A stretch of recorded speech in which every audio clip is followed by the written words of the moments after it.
Lectura del Santo Evangelio de nuestro Señor Jesucristo, según San Juan. Gloria a ti, Señor. En aquel tiempo Jesús se sintió profundamente conmovido y declaró: Les aseguro que uno de ustedes va a traicionarme. Los discípulos se miraban unos a otros preguntándose a quién se referiría. Uno de ellos, el discípulo a quien Jesús tanto quería, estaba recostado al lado de Jesús. Simón Pedro le hizo señas para que le preguntara a quién se refería. El discípulo, inclinándose hacia Jesús, le preguntó: Señor, ¿quién es? Jesús le contestó: Aquel para quien yo moje un bocado de pan y se lo dé, ese es. Lo mojó y se lo dio a Judas, hijo de Simón Iscariote. Y tras el bocado entró en él Satanás. Jesús le dijo: Lo que vas a hacer, hazlo cuanto antes. Ninguno de los comensales entendió por qué Jesús le dijo esto. Como Judas era el depositario de la bolsa, algunos pensaron que le encargaba comprar lo necesario para la fiesta o que diera algo a los pobres. Judas tomó el bocado de pan y salió inmediatamente. Era de noche. Apenas salió Judas, dijo Jesús: Ahora va a manifestarse la gloria del Hijo del Hombre, y Dios va a ser glorificado en él. Y si Dios va a ser glorificado en él, Dios a su vez glorificará al Hijo del Hombre. Y va a hacerlo muy pronto. Hijos míos, ya no estaré con ustedes por mucho tiempo. Me buscarán, pero les digo lo mismo que ya le dije a los judíos: a donde yo voy, ustedes no pueden venir. Simón Pedro le preguntó: Señor, ¿a dónde vas? Jesús le contestó: a donde yo voy, tú no puedes seguirme ahora. ¿Algún día lo harás? Pedro insistió: Señor, ¿por qué no puedo seguirte ahora? Estoy dispuesto a dar mi vida por ti. Jesús le dijo: ¿de modo que estás dispuesto a dar tu vida por mí? Te aseguro que antes que el gallo cante, me habrás negado 3 veces. Palabra del Señor. Gloria a ti, Señor Jesús. Hermanos y hermanas, bendición especial en este día martes santo. Con alegría escuchamos la palabra de Dios, el Evangelio, que ilumina nuestros pasos, que ilumina nuestro caminar. Hoy nos habla de la figura de 2 discípulos de Jesús, Judas Iscariote y Pedro. Ambos traicionan al Señor. Creo que es la característica importante para reflexionar. Judas, que tiene en su mente, en su pensado, vender a Jesús, incluso ya había negociado con los sumos sacerdotes, con aquellos que estaban buscando la ocasión de agarrar a Jesús. Ya habían dicho que el que supiera dónde estuviera, que por favor les informaran y que ellos pagaban la recompensa. Judas Iscariote no pudo resistir ante la tentación del mundo, el dinero, aquello que se ofrece, aquello que es vender al hermano.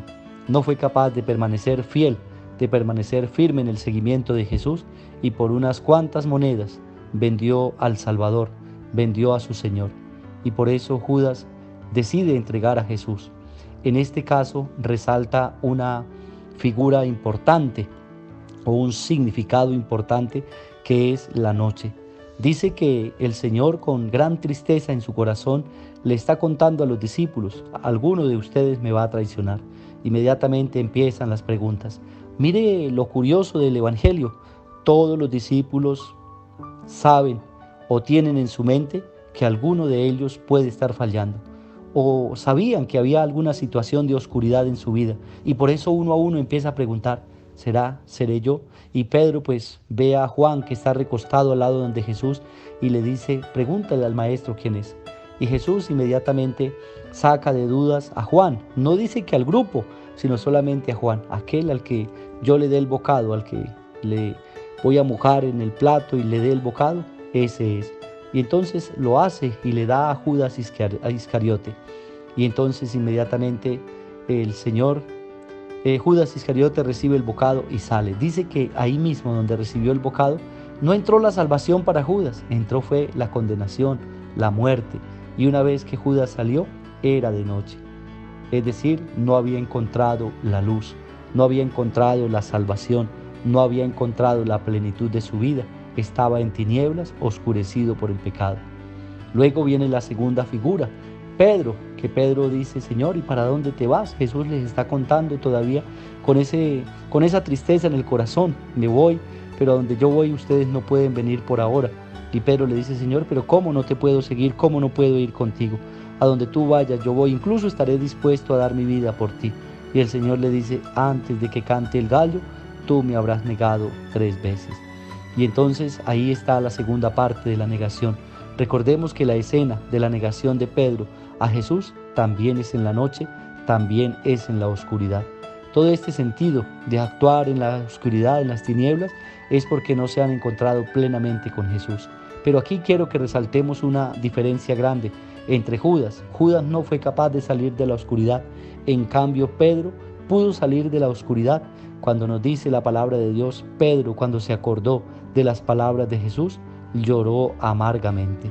Es decir, reconoció la culpa, el pecado, liberó, sanó por medio de esas lágrimas aquel pecado que había cometido. Se arrepiente con dolor en su corazón. En cambio, Judas decidió quitarse la vida porque no fue capaz de reconocer su error, su pecado, no fue capaz de volver a la misericordia de Dios. Hermanos, todo este sentido de la noche nos invita a nosotros también para que, reflexionando en torno a la palabra de Dios, nos volvamos más solidarios, seamos personas que vivimos en la claridad de la palabra y podamos ser nosotros cada día mejores discípulos. Judas traiciona y Pedro niega. Miren la característica, era de noche. El 75% de los habitantes del mundo posee solo el 25% de los bienes de la tierra. Es de noche. Casi 21 millones de personas en el mundo son víctimas de la explotación sexual y laboral. Es de noche. Cuando falta Jesús, que es la luz, llega a las tinieblas. El ser humano se sume en la soledad de la muerte. Cuando falta Jesús, en la vida del ser humano, lo que hay es oscuridad y tinieblas. Libéranos, Señor, de las tinieblas que nos apartan de ti y concédenos la gracia de vivir en la luz para poder caminar en la claridad y servir mejor a los hermanos más necesitados. Oremos por nuestros hermanos enfermos que nos han pedido oración. El Señor conceda el don de la salud a tantos que sufren, que padecen enfermedades, y el Señor los conforte para salir adelante de estos momentos de dificultad. Oremos también por los atribulados, los encarcelados, por aquellas personas que piden oración. También por nuestros hermanos que hoy están cumpliendo un año más de vida. Dios y la Santísima Virgen María los colme con su gracia, su bendición y les conceda un feliz cumpleaños. También por nuestros hermanos difuntos. El Señor los reciba en el reino de los cielos. Y a todos nosotros nos bendiga el Señor, en el nombre del Padre, y del Hijo, y del Espíritu Santo. Amén. Feliz día para todos.